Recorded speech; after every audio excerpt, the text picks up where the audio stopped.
Um, you know, all of us here today have something very much in common, regardless of where we're from, regardless of what organization we work for, regardless of what role we have in that organization. We all have something that we want to do. Whether we're thinking about how we can be better evangelists for digital accessibility, evangelists for change within our own organization, whether it's driving digital accessibility outside organizations, or whether it's shifting organizations' perspectives about these issues. We all have something we want to change. But I don't have to tell you that change is really hard.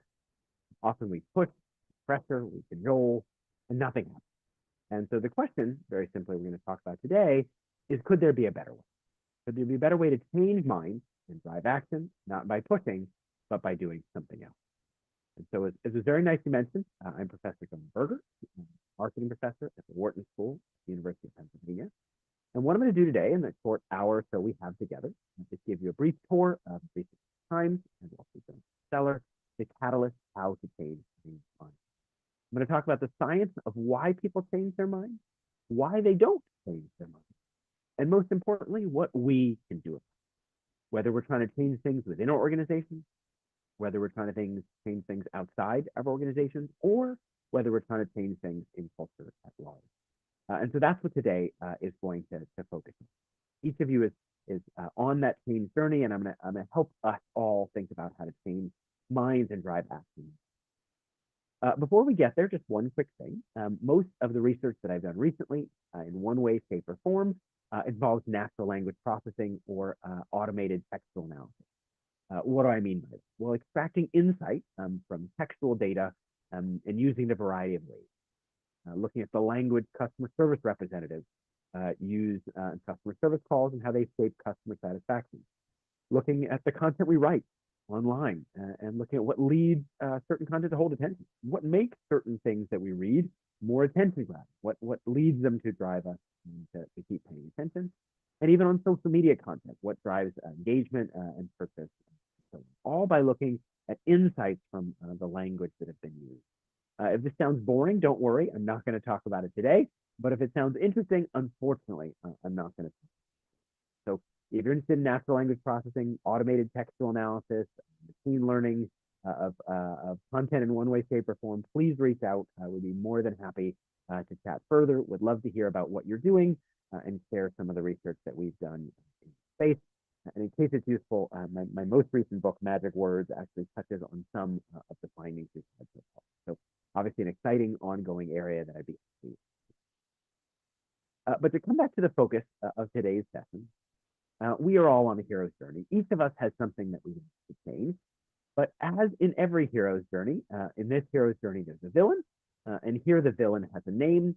And that name is the status quo bias. And what do I mean? Well, take a minute to think about this term, the status quo bias.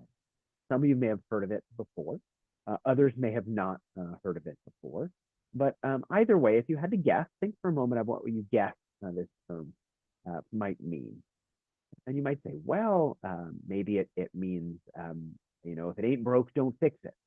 We've always done it that way. A body in motion stays in motion, a body at rest stays in rest. This idea of inertia. And you're exactly right. Anytime people are making a choice, often they're making a choice between an old way of doing things and a new way. So maybe they're sticking with their old way of thinking about digital accessibility. They don't want to change, or they're considering this new way of making things more accessible. There could be an old product and a new product, an old service and a new service, an old way of doing things and a new way of doing things. Anytime we're faced with such choices between an old thing and a new thing, people often pick the old thing. They often stick with the status quo. Now, that by itself is not necessarily a bias. Right? It could be that the status quo is better. But research finds that even when the new thing is better, in fact, even when the new thing is up to 2.6 times better, people still tend to stick with the old one, and that's why it's a bias. And there are three key reasons that underlie this status quo. The first is ease. It's just easier to do things as you've always done them before. right? It's easier to design your website the same way it's always been designed. Design your materials the same way they've always been designed in a completely different context. I think about grocery shopping. I've never been grocery shopping with you before, but I bet when you go to the grocery, when you pick milk, for example, you probably buy the same brand of milk most times you go to the store, probably in the same size. Similar with eggs. You probably buy the same number of eggs from the same brand when you buy eggs. Why? Well, it's just easier. It requires less work, less effort. And so people tend to stick with the things they've done before because it's just easier. It requires less work, less effort, and so they do what they've done in the past. But that's not the only reason people do things they've done before. The second thing is the attachment. So it's not just ease, it's also attachment. People become attached to things they've done before. Products, services, ideas, ways of doing things aren't just ways of doing things, they're someone's way of doing things. A particular design or approach may be something someone came up with and they don't want to change it. They don't want to let it go. It's theirs. They become attached to it. And so they don't want to let it go. There's some nice research, for example, that shows in the context of selling a home, the longer someone's lived in a home, the more they value that home above and beyond market price.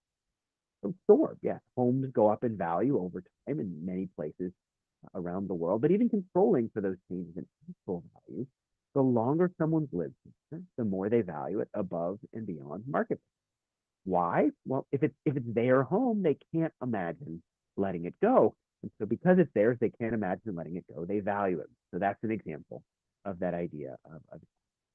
But the last thing, the third thing underlying that status quo bias is that old things feel safe and new things feel risky, right? People are used to the old way of doing things. They're used to the way they've always done things. It feels comfortable, it feels safe, it feels riskless, even if it's not perfect. But new things, well, they feel really risky. They could be better, but they could be worse. How do I know? And because I'm not sure, that makes me a bit uncomfortable. And so I tend to stick with what I've done in the past. So these three things, ease, attachment, and uncertainty underlie the status. And so one question then becomes, with all these headwinds facing us, how can we move people forward? How can we get them to change and drive action even when it seems difficult? Hey, Jonah. Sorry to interrupt, but we were having a little bit of audio trouble from you. Are you able to switch your microphone to your onboard microphone for me? Yep, give me 1 second.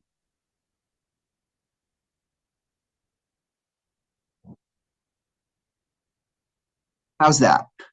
Got you loud and clear. Are you able to hear us still? Is that better? Yep, we got you loud and clear. You able to hear us?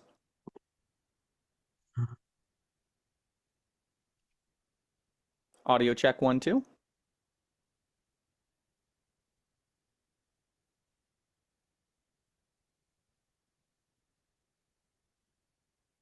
Okay, is that better? Yep, we can hear you. Great. Okay, Thank you. sorry. Now I can hear you. Perfect. Sorry. Thank you. Sorry for the audio issues. Hopefully this is better. As I was saying, how can we move people forward even with all these headwinds pushing against us when we're trying to change? And usually when we think about changing minds or driving action, we usually think of a particular type of approaches. And that usually involves pushing, providing more facts, more figures, more reasons, more information, listing out why people should care more about digital accessibility, talking about how it will be easy to implement and the benefits, using emotional appeals, driving a number of aspects of pushing people towards what we want to do. And it's clear why we think pushing works. Right? If there's a chair in the middle of a room and we want to get that chair to slide across the floor, well, pushing is often a really good way to do it. We just push on one side of the chair and the chair slides across the floor. But here's the issue. Think about the last time someone pushed you, or even think about the last time you pushed somebody else. What happened in that situation? Did you just slide across the floor? Probably not, right? You probably pushed back. You probably thought about all the reasons you didn't want to change. People, unfortunately, are not exactly like chairs, right? Chairs are easy to push. People do the exact opposite. They dig in their heels. They think all about the reasons they don't want to do that. And so if pushing doesn't work, what does? Well, there's a nice analogy here to be made to chemistry. Now, I'm not smart enough to be a chemist, but I have friends who are, and they talk about how change in chemistry is really hard. Right? Think about carbon being squeezed together to become diamonds. Think about plant matter over eons of time turning into petroleum. It often takes a long time and a lot of energy to create such change. Now, chemists in the lab, they can't wait that long. So what do? They heat things up or they squeeze them together. They add energy to the system to create change. Um, and similar to what we talked about, right? People adding energy to the system to create change. But there's a special set of substances that chemists use that make change happen faster and easier. These substances do everything from clean the grime on your contact lenses to clean the grime on your car's engine. And multiple Nobel Prizes have been won for innovations in space. And these substances are called catalysts.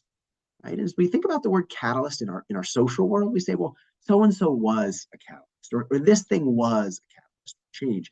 And what do we mean? We usually mean this was a thing that came along right before change happened. But the word catalyst has a very actually specific meaning. It's not just something that creates change. It creates change with less energy, not more. It creates change by lowering the barrier to change, right? Catalysts in chemistry don't push harder. They don't have more temperature or more pressure. They figure out a more efficient path to creating change, lowering the energy required. And the same thing is true in the social, right? Great catalysts don't say, well, what could I do to get someone to change? More importantly, they say, well, why hasn't that person changed already? What's stopping them? What are the barriers or obstacles that are getting in the way? And how by mitigating those barriers or obstacles can we make change more likely? It's almost like being parked in your car. And imagine you come out of a movie or a kid's soccer game and your car is parked on a hill and you get in the car, you stick your key in the ignition and you step your foot on the gas. Well, if the car doesn't go, you often think, just need more gas, right? I got to step on that gas pedal a little bit. But if you're stuck on that hill, right? If the parking brake is pulled up, you can step on the gas all you want. The car's not going to go anywhere. Right? And the same is true with people, right? Often we try to add more energy, more energy, more energy, but a much more efficient, much more effective way is to identify the parking brakes, to figure out what those obstacles or barriers that are getting in the way of change are and figure out how to mitigate, right? Not by pushing, but identifying, understanding why people aren't changing and using that to make change. Now, in writing the catalyst, I talked to an amazing set of change agents. I've talked to top-selling salespeople and transformational leaders, but I've also talked to some more unusual change agents. I've talked to hostage negotiators. I've talked to substance abuse counselors. I've talked to parenting experts, which, depending on if any of you have any young or maybe older kids at home, you might argue is the most difficult audience to change. Again and again, across all these disparate situations, the same barriers came up again and again. And so in the catalyst, I put them in a framework called the REDUCE framework. And REDUCE is an acronym. The R stands for reactance. The E stands for endowment. The D stands for distance. The U stands for uncertainty. And the CE stands for corroborating evidence. Each of these 5 roadblocks comes up again and again, whether you're trying to change a boss's or a colleague's mind, or you're trying to change the way an entire industry does business. Now, unfortunately, today we're not going to have time to talk about all 5 barriers, but I picked off 2, reactance and uncertainty, I think are particularly valuable and interesting for you guys. I'll talk about each of those in detail, and I'm happy to talk about the other barriers during the Q&A. And also, if you want to learn more about this framework or how to apply it, there's a whole bunch of free resources on my website. I put it down at the bottom, jonahberger.com. And I think the nice folks at DQ have also provided a more accessible version in case folks are interested that they are hosting as well. But I will let them mention that at the end. And again, my goal here today for the short time we have together is very simple. I want you to leave today with at least 2 or 3 things you can do to change others' minds, to drive action by understanding the science of change. Now, my hope is to give you at least 2 or 3, if not 4 or 5 things you can do tomorrow to make change. Okay, so let's dive in. I want to start with an example. And in particular, I want to start with a product that some of you may be familiar, or at least a little bit familiar. I don't know if any of you have heard of Tide Pods, but I'm going to tell you a quick story about Tide Pods. So Tide, the detergent company owned by Procter & Gamble, a number of years ago wanted to make doing laundry faster and easier. Now, doing laundry is not that difficult. We've all done it. before, but there are a few sort of snags that come up. First, people never know exactly how much detergent to add. Second, it's often sticky or powder and it gets on the counter or spits on your hands. And third, it would actually be better if some detergent went in early in the cycle and other detergent went later, but you can't do that with traditional liquid detergents. So Tide spent a bunch of money on R&D, and a few years later, they come up with these colorful squares called Tide Pods. Set it and forget it. Throw one of these sort of orange and purple squares in the laundry, and it takes care of all the problems we just. They spend over $100 million on marketing, and they hope that Tide Pods can take a big chunk of the over $1 billion laundry industry. So they release Tide Pods, and they're doing quite well, but then they hit a snag, which is that people are eating them. I want to pause for just a second. Some of you may be sitting there going, well, what do you mean people are eating them? Aren't they filled with chemicals? Yes, they're filled with chemicals. And yes, people were eating them. There was a video online that showed someone saying they were good enough to eat. There was pictures of them melted on top of a pizza. And suddenly, mostly young people were challenging one another to eat Tide Pods. It's called the Tide Pod Challenge. Now, imagine you're a Tide executive in this situation. Probably sitting there going, well, what do we do, right? People should know not to eat Tide Pods, but just in case, let's do what companies often do in situations like these. They put out a press release saying, don't eat Tide Pods. And in case that wasn't enough, they hired a celebrity, Rob Gronkowski of NFL fame, to shoot a public service announcement saying, should you ever eat Tide Pods? No. What about just for fun? No, no, no, no. So Tide told people not to do it. Gronk told people not to do it. They thought that would be enough. Well, I want to talk a little bit about data. So on the screen, I'm showing a picture of searches for the Tide Pod Challenge over time. What that figure shows is that it's basically 0 to start, and it slowly starts creeping up until the moment that Tide releases their announcement. Now, Tide is hoping that their announcement will stem the interest of searches for the Tide Pod Challenge. People will stop being interested and it will die out. But that's not what happened. Search interest, in fact, in the next week went up over 400%, and visits to poison control went up as well. In the next 2 weeks, more people came into poison control with Tide Pod related issues than had in the 2 years prior. Very simply, a warning became a recommendation. Telling people not to do something actually made them more likely to do it. Now, some of you may be sitting there going, okay, this is a funny sort of story, but what does it have to do with me? I mean, I care about digital accessibility. I don't work for Tide. I'm not selling Tide Pods. And by the way, I'm trying to get people to do something, not to do something. So what does this example have to do with me? Well, this example is just one example of a much broader phenomenon, which is react. And the idea here is when pushed, whether to do something or not to do something, people often push back. They often do the exact opposite of what we want them to do. And so one question first is why? What is reactance? Why do people push back? And second, how can we reduce it? And so that's what we're going to talk about next. So at the core, reactance is about agency and control. People want to feel like they are in the driver's seat of their lives. What do I mean by that? Well, whether buying a product or service, making a decision, supporting a particular initiative, people want to feel like they are in the driver's seat. They are weighing the cost and balance and making choices. But as soon as we come along, whether we are a colleague, whether we are a boss, whether we are a peer, whether we are an industry advocate, whoever we are, as soon as we come along and try to encourage people to do something, hey, you should care about digital accessibility, for example. As soon as we come along and try to encourage people, well, they push back, right? Because now they're no longer sure whether they're actually interested in it or they're interested in doing it because we told them to. And the more they feel like they're interested because we told them to, the less interested they are in doing it. Essentially, people have an ingrained anti-persuasion radar. It's almost like a missile defense system that goes off when there are incoming persuasion attempts. And so people engage in defensive measures to avoid being persuaded.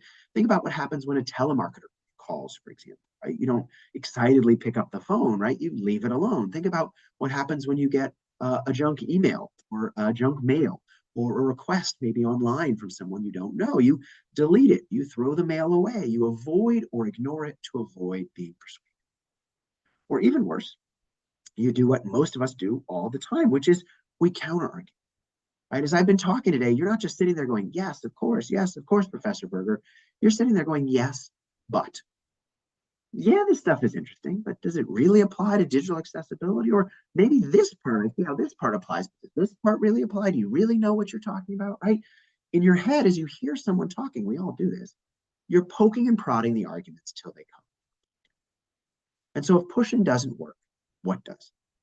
Well, very simply, we need to stop trying to persuade people and get them to persuade themselves. We need to stop trying to sell people so much and get them to buy in. We need to allow for agency. We need to give people back some of that sense of freedom and control. We need to put them back in the driver's seat, because the more they feel like they are in the driver's seat, the more interested they're going to be in doing what we suggest. Now, I know this may sound a little bit like magic, and so I want to give you 3 very concrete strategies to do that. In the book, I think I share 4 or 5, but I'll give you 3 here. The first is painfully simple. It's called providing a menu. And what do I mean by that? Well, often when we want people to do something, we give them one option. We say, hey, I think you should do X, and here are all the reasons I think. So we list out all the different reasons. But as we've talked about already, people often push back, right? They think about all the reasons why X will work or integrate well with what they're doing, and they push. And so what great change agents, what great catalysts often do, is they don't give people just one option. They give them multiple. They say, hey, I think you should do X or Y. Which one do you think is better? And notice what that does, right? It subtly shifts the role of the listener. Because now, rather than sitting there and think about all the reasons they don't like what you suggested, instead you've given them a different job. Instead, you've said, hey, which of these 2 things do you like better? And because they're focused on which one they like better, they're much more likely to pick that one of those things at the end of the interaction, rather than thinking about all the things outside of that set they could have picked. And this is called providing a menu, because this is exactly what happens when you go to a restaurant. They don't just say, here's dinner, right? And they don't say, have whatever you want. They say, here's a menu. Here's a limited set of options. Choose from within the choice set. It's guided choice, right? It's giving people options, but it's giving them a circumscribed set of options, encourage them to focus on the options they have rather than the ones they don't. Think, for example, about encouraging people to deal with compliance, right? Do you want to deal with compliance now or later? Rather than saying, hey, do you want to deal with it at all? Do you want to think about compliance of digital accessibility at all? Well, do you want to deal with it now or later? You don't have to deal with it now. It's totally up to you, right? Non-compliance is costly. Proactive compliance is less so. And so you can pick either one of them is fine. Which do you like better? Right? Notice what that does, right? It helps people understand the choice, but they feel more likely to be in control, right? It's not 17 different options, but that's probably too many. And it's also not a real option and a fake option, because the problem is when you give people a real option, what you want them to choose, and a decoy, something they would never choose, they don't feel like they really have a choice. But if you give them 2 options that they might consider, hey, you can wait until later, totally fine. Or you can decide to save some money and do it now, right? They can sit there and think about, okay, which one of these would I prefer? And so more likely to focus on the options you gave them rather than all the options. Okay, that's one example, one strategy called providing a menu. I want to talk about a second, which is sort of a cousin or an extension of this first strategy. And it's called ask, don't tell.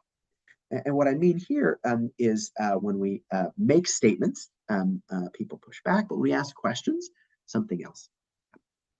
So a few years ago, I was talking to a startup founder who was having trouble motivating her team. They needed to stay late after work and put in extra hours, but people were tired and they didn't. So she calls a meeting. She says, hey, what kind of company do you want to be? A good company or a great company? Everybody, of course, says a great company. But then she starts asking a real question. She says, fantastic. How do we get there? How do we become a great company? And they start having a conversation. Different people suggest strategies, and they work towards a better solution, because good questions do 3 different things. First, right?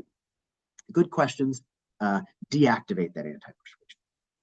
As we've talked about already, when we make statements, people push back. When we ask questions, we've given them a different job, right? Well, what do you think? What's your opinion? People love sharing their opinion. They're very happy to share their opinion. So rather than pushing back at what we've suggested, we're encouraging people to share their opinion. So that's one. The second thing, though, excuse me, is that good questions allow us to collect information. Too often, as would-be change agents, we have a good sense of the outcome we want to achieve, right? We want to make everything more accessible. We want to make sure folks are in compliance. We want to move people in the right direction. But we have less of a sense of what the barriers are. Good questions allow us to collect information to be more likely to reach that solution. They may help us find a better path to reach the solution we already want to get to, or they may help us find a better solution that we may have not even realized existed. So good questions allow us to collect information. But the third piece is that good questions encourage commitment to the conclusion. And what do I mean by that? Well, if someone says, hey, to that example I gave of the startup founder and her team, and they say, hey, I think we should do X, Y, Z. And then the boss says, fantastic, we're going to do X, Y, Z. It's a lot harder for that person not to support it because it was their idea in the first place, right? People love feeling like something is their idea. The more it came from them, the more they participated in the process or feel ownership of the outcome, the more they want to see it succeed, because it's not just our project, it's their project as well. And the more it's theirs, the more they have ownership of it, the more they're going to work to see it successful. I was giving a related talk a few years ago, and someone said, you know, it's so funny, my boss loves feeling like things are his idea. And I said, that's funny, but it's not just your boss, right? Everyone likes feeling like something is their idea, because the more you feel like something is your own idea, the more ownership you have over it, the more you want to see it. And so in situations like these, we need to give away ownership, right? So often we want to take credit for success. We want to have ownership of the project or the initiative, and that's good. But the more we can give it away, the more people we can involve, the more folks we can get on board, often the more successful we'll be, because they feel ownership and they want to drive it. Let me give you one last example here, and then I'll switch to uncertainty. And this last strategy is called highlighting a gap. And to talk about this particular strategy, I want to show you an anti-smoking ad from Thailand. Now, I know you probably are not expecting to see an anti-smoking ad from Thailand today. The point is not the Thailand part or the smoking part, but check out what they do in this ad, and then we'll talk about it at the end. Okay, so I'm gonna play it on the screen, and I will also talk over it, and there are subtitles as well. Okay, so here we go. It's called Smoking Kid.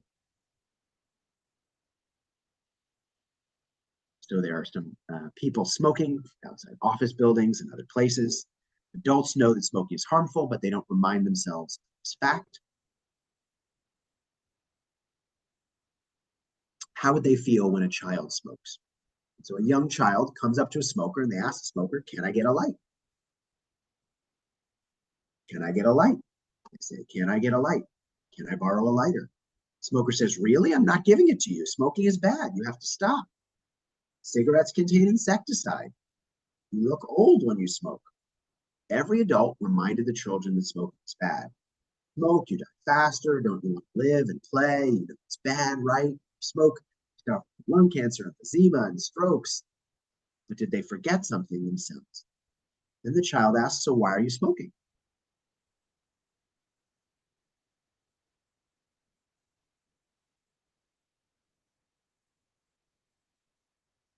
Then they give them a sheet of paper that says, you worry about me, but not yourself. Remind yourself is the most effective way to quit.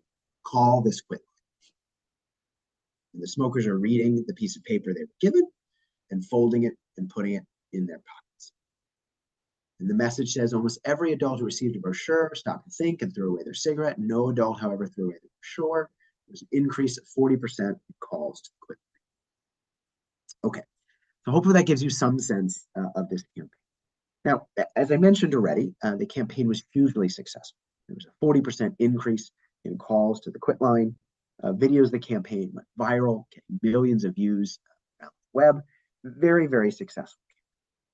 But more interesting than that is why it was successful. So let's just take a second here and think about why. Think about if you have any idea about why it's successful. You might say, well, it involved kids. Involved emotion, but it's actually deeper than that. So the Thai Health Promotion Foundation realized they had a problem, which is if they told smokers to quit, smokers wouldn't listen. Smokers already know that organizations like this want them to quit, and they're not really interested in quitting. And often we think the issue in our change situations is information. If we just give people more information, it change. But there are two problems. First, it's not just about information. as this example illustrated, smokers know all about the dangers of smoking, lung cancer, emphysema, strokes. They know all about the dangers, yet they're still smoking. And so merely giving them more information is not going to make them change. But the second thing is, if we're trying to get people to change and we keep telling them the same sort of stuff again and again, eventually they'll stop listening to us. They'll stop reading our emails. They'll stop taking our phone calls. They'll stop taking our meetings, right? Because they will know what we want to get them to do. And if they don't want to do it, they're not going to change. So how do we solve that problem? Well, the Thai Health Ocean Foundation realized something. People like their attitudes and their actions to line up. If people say they care about the environment, well, they better recycle. If they say they care about a certain sports team, they better watch their games. And so people want their attitudes and their actions to line up. And if attitudes and actions don't line up, people often do work to change. They often change their attitudes and they change their actions to make them more in line, which is exactly what smokers did here. Right? This campaign told them, hey, you just told this kid not to smoke and you're smoking. Do you want to do something about it? The smokers were stuck. He said, well, I'm not going to tell this kid to smoke, right? So I guess maybe I should quit smoking myself, which is exactly what 40% of them did. Not because someone told them to quit, but because the campaign encouraged them to convince themselves. And that's the key idea here behind this notion of highlighting a gap, right? Notice what the campaign didn't do. The campaign didn't just hope that people realized that their attitudes and actions didn't line up. The campaign did some work to highlight that. Often, attitudes and actions don't line up. If you ask people, do you care about things like digital accessibility? Sure, they would say it's important. Do you believe that other companies should have digital accessible materials? Do you believe that's important? In theory, many people, organizations would probably say yes. And then if you come around and say, well, great, are you in compliance? Well, then they might go, well, wait a second, I just said that I care about this thing. Now maybe I need to do the work to bring myself into compliance, not because you told me I had to, but because I realized it myself. Because notice what this isn't. Right? This isn't telling people they're being inconsistent, because that doesn't, right? Nobody likes being told they're inconsistent. I don't know about you, but at least in our household, when I suggest to my wife that she's being inconsistent, she doesn't say, "Oh, thank you so much." She says, "No, screw you, right? Why would I listen to you?" Right? It's not about telling people they're inconsistent. It's about encouraging people to realize themselves that they're not acting in accord with what they suggest is important, and encourage them to change. It's not just this example I showed you here, right? There's many other examples of this. There was an organization I was working with where there was an old program, an old initiative that wasn't working, and they were trying to kill it, but someone was attached to it. They didn't want to let it go. So eventually, after trying meeting after meeting, they tried a different approach. They asked the person, hey, do you think there's another part of the organization they're interested in starting a similar program? Do you think that would be a good idea, that this other part of the organization start a similar program? And the person thought about it for a minute and said, based on what we know so far, probably not. I probably wouldn't be able to start a similar. And they said, oh, interesting, really interesting. But then why are we still doing it? Right? Not telling them to kill the program, but encouraging them to say, well, wait, right? If I just said that another group in the organization shouldn't start something, why are we still? And the program was shuttered soon after, not because someone told the person they had to kill it, but because they came to that conclusion. Highlighting gap encourages people to realize that they themselves should change and encourage them to do. Okay, that was a brief summary, at least a couple pieces of the ideas of reactance. I'm not going to have time today to talk about endowment, so I'm going to skip that section. I'm also going to skip the distance section. I'm going to spend a few minutes on uncertainty, and then I'll wrap up, and I'd love to take questions. And so one of the key challenges of change is something called switching costs. And what do I mean by that? Well, often changing from an old thing to new thing, there are some costs of change, right? And usually we think about monetary costs. We think about buying a new product or using a new service or changing a website. Any of these things cost money, but there's also the cost of time and effort. Think, for example, about switching from an iPhone to a Google phone or vice versa, an Android phone, vice versa. Think about switching from a traditional car to an electric car. Thinking about moving jobs, for example. Right? Some of these things cost money, but they also take a lot of time and effort. Right? If I were to switch jobs, I'd have to learn all about the new organization and have to transfer all my passwords over to new systems. If there's a new software package, I've got to figure out how to use it and integrate it with my existing stuff. It's not just the monetary cost, it's also the time and effort. And people want the benefits of change. They don't want the costs. And so, not surprisingly, these costs stymie action. They lead people not to change at all. But if that was it, that wouldn't be a big problem. What makes this problem worse is the following. Think about what happens first, the cost of change or the benefits of change, right? You're buying that new phone, for example, that you think will be better than your old phone. It has more megapixel camera, has better memory, all sorts of different things. Well, which comes first, the cost of change or the benefits? Well, the cost, you have to pay for it, right? You have to switch all your material over. You have to figure out how to use it. All of that before you can get the benefits of change, right? Costs are first and benefits are later. And think about where there's more certainty and where there's more uncertainty, right? The costs are relatively certain. You know you're going to have to pay and do all these things, but the benefits are highly uncertain. Sure, the company says that this phone is going to be better, but how do I know it's actually better? I'm not going to get the chance to find that out until later. And so costs are now, benefits are later. Costs are certain, benefits are uncertain. This is called the cost benefit timing gap. And not surprisingly, it stymies action, right? Because people are sitting there going, well, maybe I'll just wait until something changes, right? Maybe I'll wait until this sorts out. And it's just too much for me to move forward. And to give another example of uncertainty, let me give you a very concrete example. So there was a study that was done at Stanford University a few years ago. They asked students to imagine it was the end of the semester, and they just took a tough exam. They feel tired and run down, but good news, they passed. And they're told they have an opportunity to buy a very attractive Hawaii vacation package for a low price, but the offer expires tomorrow. And so they're asked if they want to buy the vacation package, not buy the package, or decide later. Now, most people thought about it. They said, wow, I've just passed this exam. I'm feeling pretty good. I will go ahead and buy the vacation. But there's another group of people who, given basically exactly the same scenarios, one detail change, they were told they failed the exam. And these failures are told, okay, you failed the exam. Now what do you want to do? Do you want to buy the vacation package, not buy the package, or decide later? Now the failures didn't fail. They just failed the exam, which never was great, but they can't take the exam again until next semester anyway. They've got to study somewhere. They've got to sort of rest and recuperate and get back to sort of where they want to be. And so they said, well, hey, I'm not feeling great. Well, maybe I'll go to Hawaii and sort of get myself a little bit back to health and come back stronger to take the exam. And so if people pass the exam, they said they'd buy the vacation package.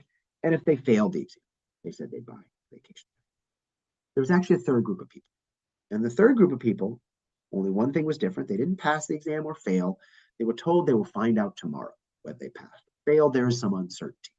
And they're asked, you'll find out tomorrow whether you passed or failed. Do you want to buy the package, not buy the package yourself? Now, what I love about this exam is it's really easy to figure out what people should do.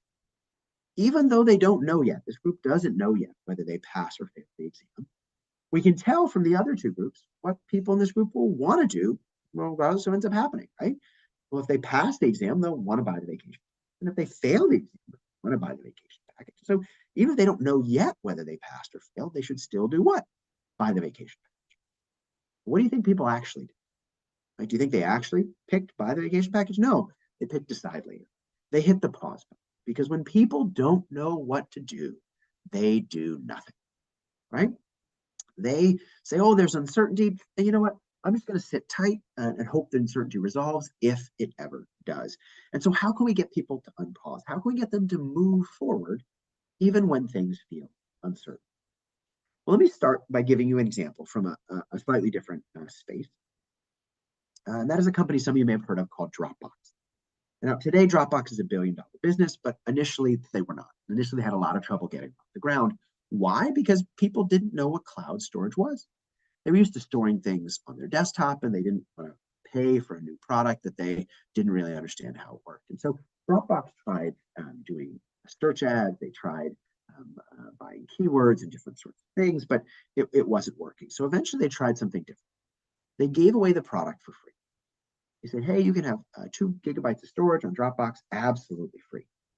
Right? Now, how can you make, though, money giving away something for free? Right? I mean, how can you build $1 billion business? That's great. Sounds really nice. But how do you build $1 billion business giving away things for free? Well, Dropbox didn't just give away things for free. Yes, they had 2 gigabytes of storage. But they said, hey, if you like the product, you want additional features, or you want more than 2 gigabytes of storage, you can pay to upgrade. They harness something called freemium. And freemium is a principle I think some of you at least are probably familiar with, but in case you're not, it's a combination of 2 things, free and premium. Yes, there's a free version of the product, right? But people can pay to upgrade to the premium version, right? Pay for additional features and so on. And it's clear why freemium is great for both Dropbox and companies more generally. First, consumers love free things. Why wouldn't they? But companies love freemium as well because it solves the fundamental problem, right? Whether you are Dropbox or anybody else, if you're trying to get people to do something, of course you say that thing you're trying to get people to do is good, right? But they're sitting there going, well, how do I know if it's actually good? Of course, you say that digital accessibility is important. That's something you care about. But how do I know it's important for me? Of course, you, Dropbox, say you're really great. But how do I know you're going to be great for me? But freemium solves that problem. It solves the cost benefit timing gap we just talked about. Don't trust me that it's great. Try it yourself. Because more likely to try means more likely to buy. And you can think about the Axe Core browser extension is a really nice example of freemium, right? Sure, automated testing is free. There's a version that's free, but if you want better testing or you want AI sort of features and functionality, well, then it requires an upgrade, right? The basic entry level thing is free, but the additional stuff requires paying more for it, allowing the people to try it, and once they try it, more likely to upgrade. But this is just one example. Freemium is just one example of the broader principle. I like freemium a lot. There's a whole appendix in the back of the book with lots of sort of tips and tricks and approaches to do freemium more effectively, what to give away and how much of it. But you could say, well, how do I apply freemium in other contexts, right? I see how I apply it in some, but maybe not others. And freemium is just one example of a bigger idea.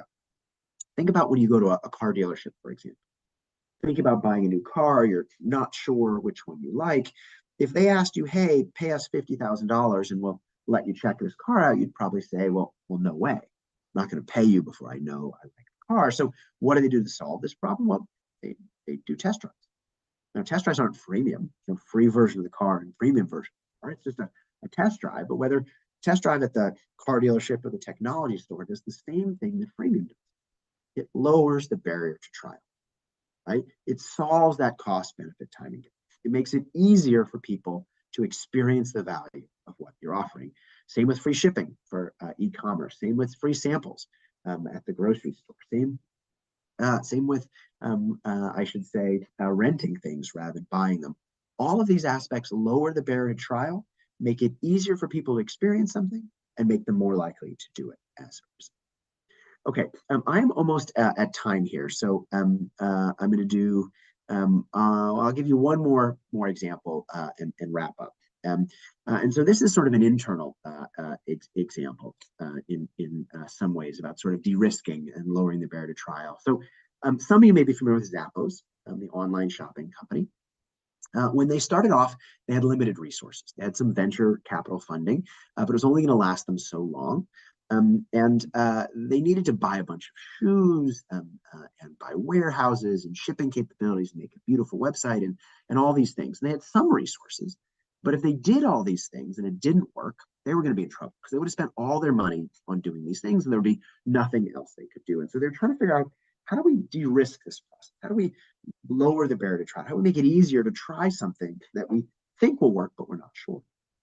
They did something really interesting. They were trying to get people to buy shoes online. They were trying to figure out whether that worked. So rather than buying all the inventory and putting up a perfect website and buying warehouses, instead they did something much cheaper. They went to local running stores and they asked if they could take a picture of their merchandise and sell that merchandise on their website.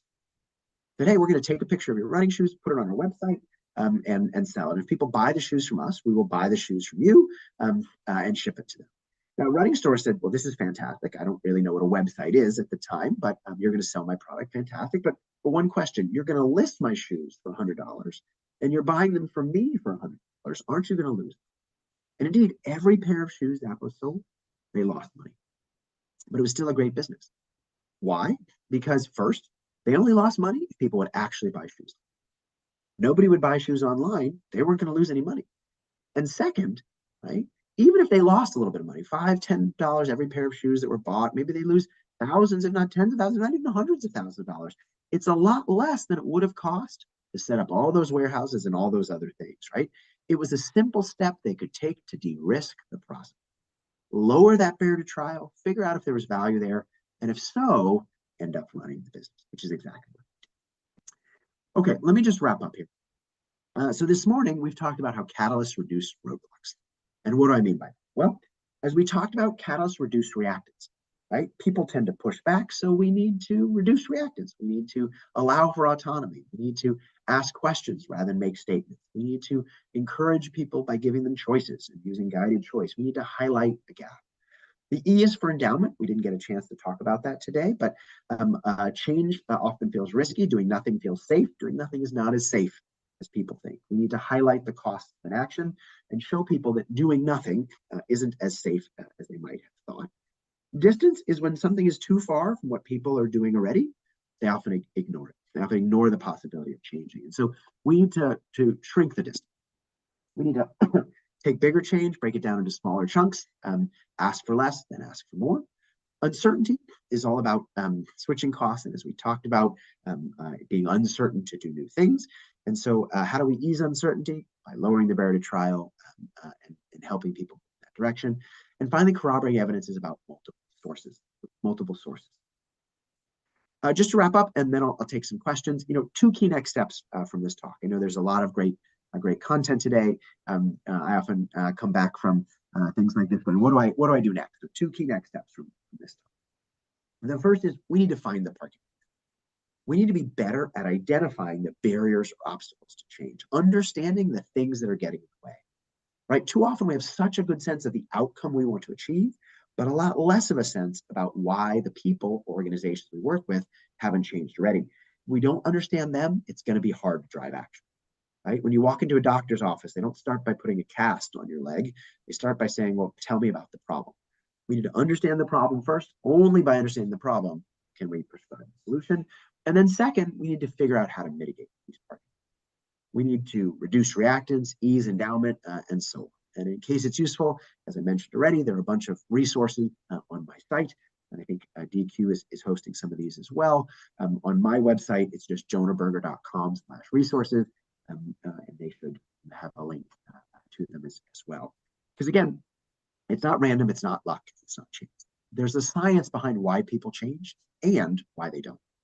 If we understand that science, we can become more effective change agents, we can become better catalysts, and at the core, we can change anything. Thank you so much. I hope this was a useful first step in your journey towards applying these ideas, and I'd love to answer any and all questions. Thank you. Thank you so much, Jonah. Really appreciate your time. A lot of gentle parenting advocates in chat, and like myself, felt that there are a lot of similar lessons and techniques here. I would say that we probably got time for one question here. The most popular question is this.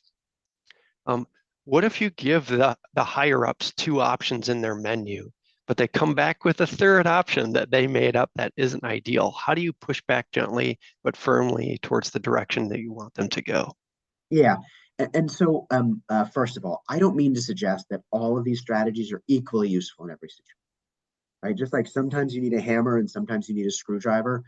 Sometimes one of these strategies is going to be better and sometimes another one is going to be better, right? If you know that your higher ups like pushing back, it may be better to start with questions, right? And walk them down a journey rather than start by giving them a choice. But I would say it doesn't have to be two options, right? It can be 3 or 4 or 5 even options. The goal is to give them a set of options that encourages them to feel like they don't need to go looking anywhere else because the options they want are right there. Think about, often this happens when we go to Amazon. And often Amazon has multiple sellers of things or multiple enough products in a category. We don't even go look anywhere else because we assume, well, Amazon's giving me choices. They must have the options. And so by giving people enough choices, by making them feel like there are enough options for them, they will stay there rather than go somewhere else. Fantastic. Thanks so much, Jonah, for your time and the care that you put into this presentation. Thanks everyone for attending and for such a lively chat. Sorry we couldn't get to all of your questions. I hope you all have a great rest of your day at AxCon. Thanks, guys.